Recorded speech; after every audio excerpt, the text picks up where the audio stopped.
So guys, जैसा कि हमने पिछले एपिसोड में देखा कि गोश्त फिर से बचाने के लिए सीमिंग ने लू यांग को वहां से दूर भेज दिया था, लेकिन आगे जाते वक्त लू यांग के सामने ब्रॉन्ज आर्म कॉप्स आ गए थे। वो उससे फाइट कर रहा था पर वो अकेले उन्हें संभाल नहीं पा रहा था। सीमिंग को इसके बारे में पता चल गया था। उसने वहां आकर उन सब ब्रॉन्ज आर्म कॉप्स को मार दिया था। उसके बाद उसने लू यांग को वहां से भेज दिया था, लेकिन गोश्त फिंड ने सीमिंग को जान से मार दिया था। फिंड अलायंस लू यांग के सामने आ गया था। उसने बताया था कि कोई लू यांग को मरवाना चाहता है। फिर अब हम अलायंस को देखते हैं। वो कहता है कि तुम्हारी किस्मत इतनी ज्यादा बुरी है कि तुम लू शेन टोंग के बेटे हो। वो अपनी पावर से एक एनर्जी बॉल को एक्टिवेट करता है, जिसके अंदर से एक गोश्त फिंड बाहर आता है। उसे देखकर लू यांग घबरा जाता है। वो अपनी जान बचाने के लिए हॉर्स को लेकर वहाँ से दूर भागने लगता है। अलायंस कहता है कि माउंट ब्लैक रिज में ऐसी कोई जगह नहीं है जहाँ से तुम बचकर भाग सको। वो गोश्त फिंड को उस पर अटैक करवा देता है। गोश्त फिंड भी तेजी से लू यांग के पीछे भागने लगता है। आगे जाकर हॉर्स रुक जाता है तो लू यांग नीचे उतरकर पैदल वहाँ से भागने लगता है। गोश्त फिंड हवा में उड़ने लगता है। वो लू यांग पर अटैक करता है और उसकी बॉडी में चला जाता है, जिस वजह से वो गोश्त फिंड लू यांग की सोर्ड सोल में पहुंच जाता है। वहाँ उसे 10 लेजेंडरी सोर्ड में से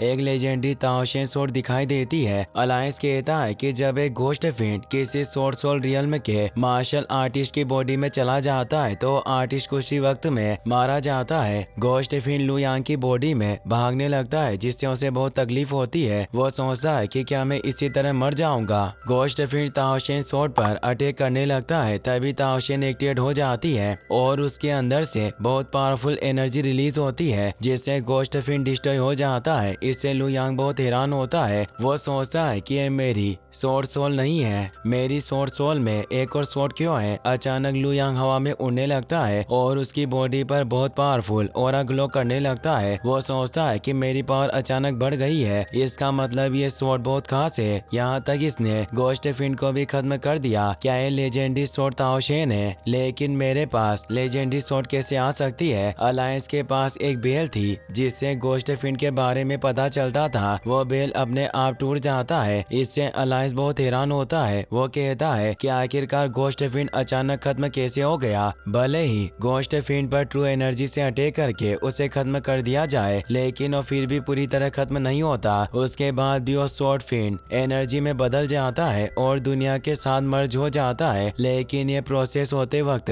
मेरी सोल समन बेल नहीं टूटी थी, तो आखिरकार गोश्त फिंड अचानक गायब कैसे हो गया? शायद उसे सोर्ड फिंड एनर्जी में बदलकर दुनिया के साथ मर्ज होने का मौका ही नहीं मिला। इसका मतलब ये सब लेजेंडरी सोर्ड ताओशेन की वजह से हुआ है। मगर ऐसा होना मुमकिन नहीं है, क्योंकि एक लेजेंडरी सोर्ड की पावर बहुत ही ज्यादा होती है। इस जैसा सोर्ड सोल रियल्म का मार्शल आर्टिस्ट एक लेजेंडरी सोर्ड का यूज नहीं कर सकता है, पर लू यांग के पास गोश्त फिंड को खत्म करने की पावर है, तो हो सकता है कि वो लेजेंडरी सोर्ड का यूज भी कर सके। लू यांग धीरे धीरे ऊपर जाता रहता है और उसकी पावर बढ़ती जाती है। उसे देखकर अलायंस चौंक जाता है। वो कहता है कि हवा में उड़ रहा है, इसका मतलब ये सोर्ड किंग रियल में पहुंच गया है। अब मुझे समझ में आ गया है कि एक सोर्ड किंग का ब्लड और एनर्जी बहुत पावरफुल होता है। इन्हीं चीजों से गोश्त फिंड को खतरा होता है, जिस वजह से मेरा बनाया हुआ फिंड भी लू यांग की बॉडी में जाते ही खत्म हो गया। अब मुझे भी यहाँ से भाग जाना चाहिए, वरना ये मुझे भी मार देगा। वो अपनी जान बचाने के लिए वहाँ से दूर भागने लगता है। लू यांग अपने नॉर्मल सोर्ड को ताओशेन में बदल लेता है। वो ताओशेन को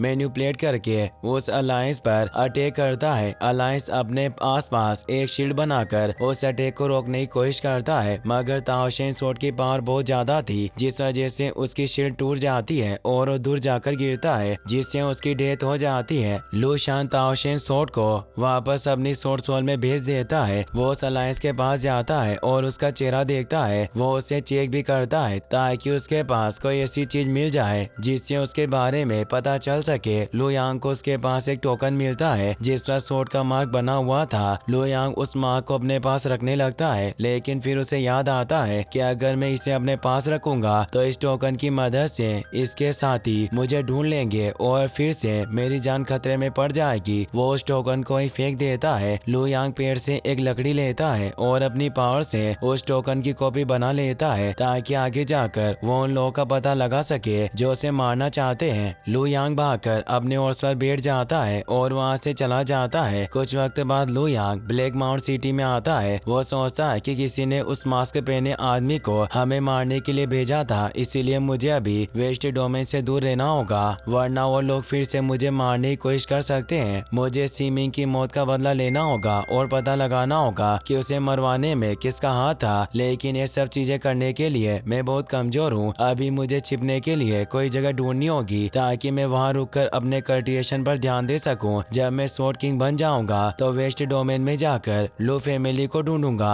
लू यांग अपने हॉर्स पर बैठकर पूरे दिन इधर उधर घूमकर अपने लिए एक सेफ जगह ढूंढता है, लेकिन उसे कोई जगह नहीं मिलती। रात में बारिश होने लगती है तो अपने हॉर्स को लेकर एक बहुत पुराने घर में आ जाता है। वो वहीं आग जलाकर आराम करने लगता है। अगले दिन लू यांग फिर से सेफ जगह ढूंढने लगता है। कुछ वक्त बाद उसे एक गांव मिल जाता है। उस गांव का नाम युआनफू था। उस गांव में ज्यादा लोग नहीं रहते थे। आसपास की जगह बहुत खूबसूरत थी और वहाँ बहुत शांति थी, तो लू यांग वहीं रुकने का प्लान बना लेता है। इसी के साथ ये एपिसोड यहीं पर खत्म हो जाता है। गाइस, अगर आपको वीडियो पसंद आया हो तो इस वीडियो को लाइक करने के साथ साथ चैनल को सब्सक्राइब जरूर कर लेना। मिलते हैं नेक्स्ट वीडियो में। Thanks for watching.